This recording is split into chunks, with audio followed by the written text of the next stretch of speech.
If you ever thought about building your dream home or just building spec homes for an investment, then this video is for you. In this video, I'm going to break down the entire process of a new construction home step by step. These are the same steps that I personally use in all my new construction projects, from raw land to cashing out on the sale. And I wish I knew this earlier, as it would have saved me so much time, money, and peace of mind. So make sure to take notes and let's get into it. First up is buying the land.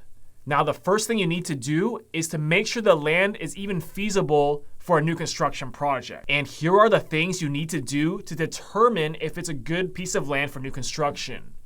First is to review the deed restrictions. The deed restrictions will spell out what exactly can be built on the lot and certain requirements or restrictions, such as a minimum lot size or a building setback line. These deed restrictions will guide your architect on creating a site plan to see what can be built and what can fit on this lot and its restrictions. After that, you want to check on the trees on the property. Are there any large trees that could be in the way of where you want to put the home or the driveway? As in many areas and jurisdictions, large trees are protected and cannot be removed. The next thing you want to check is the utilities. Are the city water and sewer lines on the same side of the street as your lot, or is it on the other side of the street?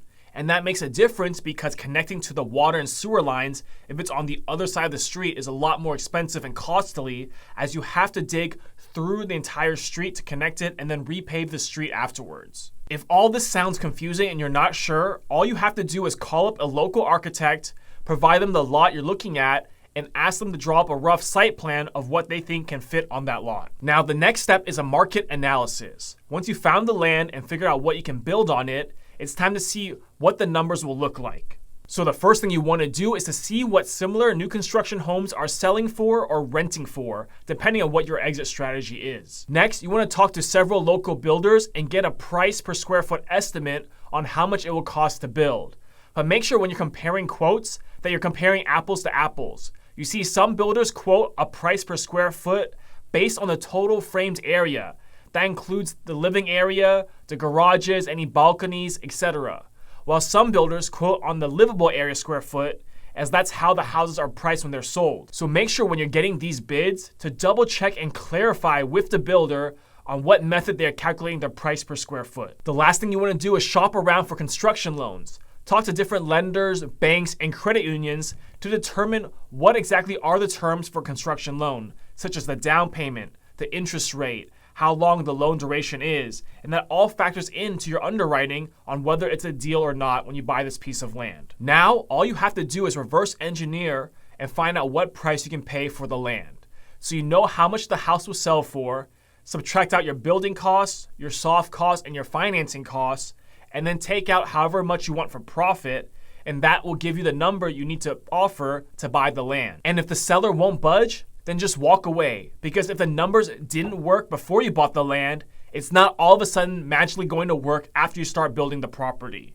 Remember, you don't make your money on the sale, you make your money on the buy. So you have to buy the land at the right price in order to make money. So once you actually purchase the land, it's time to move on to the next step, which is the soft costs or the plans and permitting.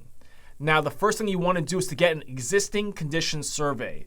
This is different than your typical boundary survey because it goes into more detail and shows every item on the lot, every structure, every large tree, any easements, setback lines, etc. This will be needed for your architect to determine a site plan of what you can build.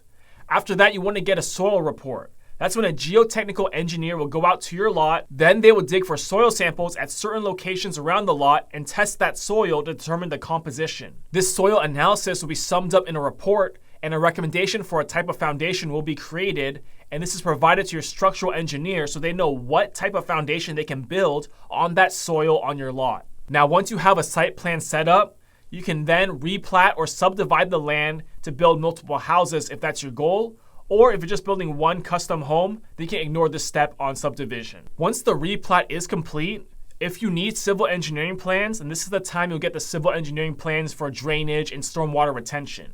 However, that's not required in all areas of the US, and it's all case by case. So if you don't need civil engineering plans, you move on to the architectural and structural drawings. These will be your floor plans and elevations and kind of the design and layout of the home. and you'll work back and forth with your architect if you're creating custom plans to tweak it to the way you like it. Once you and your architect agree on a set of floor plans, the architect will then submit that to the city for approval for plans and permits. But before you submit it, this is the time to value engineer your build. You can simplify roof lines, reduce complexities, and lower your build cost, all in certain design changes and tweaks that you work through with your architect. For example, unless you really need or want to have a balcony in your home, skipping the balcony can save you thousands of dollars on the construction side. So once you submit your plans to the city, they will probably charge you impact fees. This is the fee the city charges for you to connect to the city water and sewer lines so you can use the city utilities. Now, normally this is a flat rate.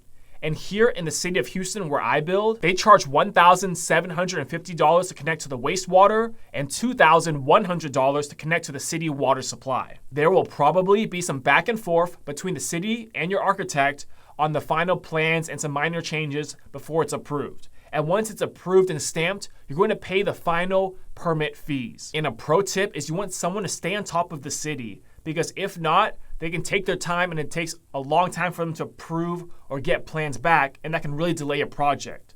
So you have someone constantly following up with the city and checking on the progress of the plans that can really speed up and expedite the whole process. Now, depending if you're building a personal custom home or spec homes for investment, at this time you'll also get your construction loan closed. If you're building a personal home, you probably had the construction loan already to buy the land, but if not, then you're probably getting the construction loan now to start the construction of the homes. You want to make sure you shop around and get the best terms and the best rates, and make sure you close the construction loan prior to the vertical construction of the land being started. Now, once you're permitted, all the soft costs are complete, and it's now time to move on to the vertical construction of the home. The first thing you want to do is to install a temporary power pole. Your electrician will need to do that and pull the permits, but that provides power for your contractors to plug in their tools and their equipment to be able to start working. You also want to put a porta potty out there for your contractors to use the restroom while they're working throughout the day. After that, if there's an existing structure or building on the site, you want to demolish that or remove any trees that will be in the way before you start your dirt work and grading for the lot. Once the lot is graded correctly, the foundation company will go out and set the forms, which are wooden boundaries of where they'll pour the foundation, and then you'll get a form survey to verify it's in the correct location before you start doing any work. Once you confirm that the foundation is in the correct location, you can start trenching the underground utilities. That's the water lines, the sewer lines, and the electrical undergrounds to the home. At the same time, you'll be working on the water and sewer taps to connect into the city utility. Now it's time to work on the foundation. It can be a slab on grade, pier and beam, or a full basement crawl space. And this all depends on where you live in the country. The foundation contractor will install the rebar and the piers, but before you pour the actual concrete, the structural engineer that designed the plans will come out and verify everything is correct to the plans, as well as the city inspector. Once they both approve it, you can then pour the concrete for the foundation. Once the foundation is done, it's now time for framing. The frame for the walls would go up, and then you'll put the trusses between the floors if you have multiple stories in your home. After that, the roof trusses and the roof decking will be installed. The framers will also install the exterior windows and doors before putting on the sheathing and house wrap, and then finally the siding, cornice, and trim around the exterior. When you start framing, you should also put up a security fence and security camera, as lumber will be your most expensive item in the build, and it's a prime target for thieves to try to steal. This is also when you walk the site and visualize any layouts with the plumbing or electrical before they start the rough-ins to avoid costly change orders down the road. Once the framing is complete, your plumber will go in and do all the rough-ins. That's all the water supply lines, the drain lines, and your waste vent pipes.